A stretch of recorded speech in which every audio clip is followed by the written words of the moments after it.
It is essential to stem flows of arms pouring into the country.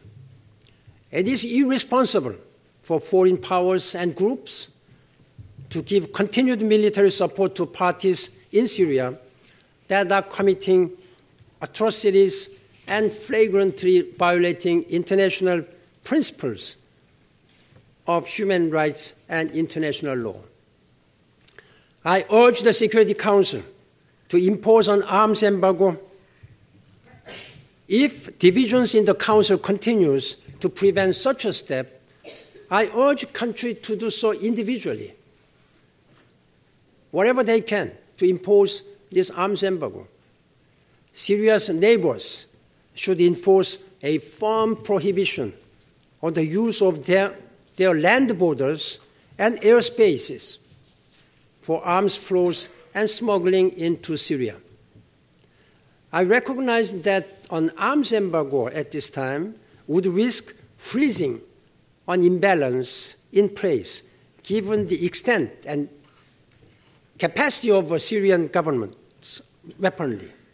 But the Syrian war cannot be won by military means.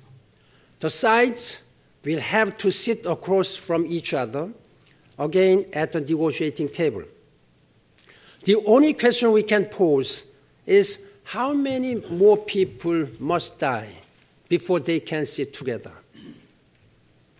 The Syrian conflict has now spread visibly and devastatingly to Iraq, with flows of arms and fighters across a porous border. Here too, while responding to a very real danger, one must also guard against a narrative that fails to see the legitimate grievances of all countries' people and pursues a sectarian agenda. Developments in the past few days make it all too easy to imagine a spiral of attack and reprisal not seen in Iraq since 2006 and 2007.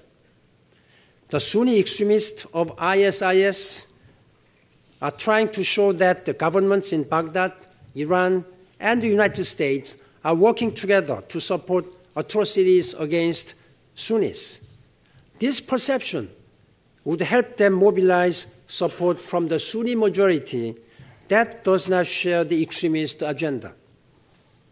It is essential that government of Iraq and its supporters do everything possible to avoid falling into this trap. Military strikes against ISIS might have little lasting effect or even be counterproductive if there is no movement toward inclusive government in Iraq.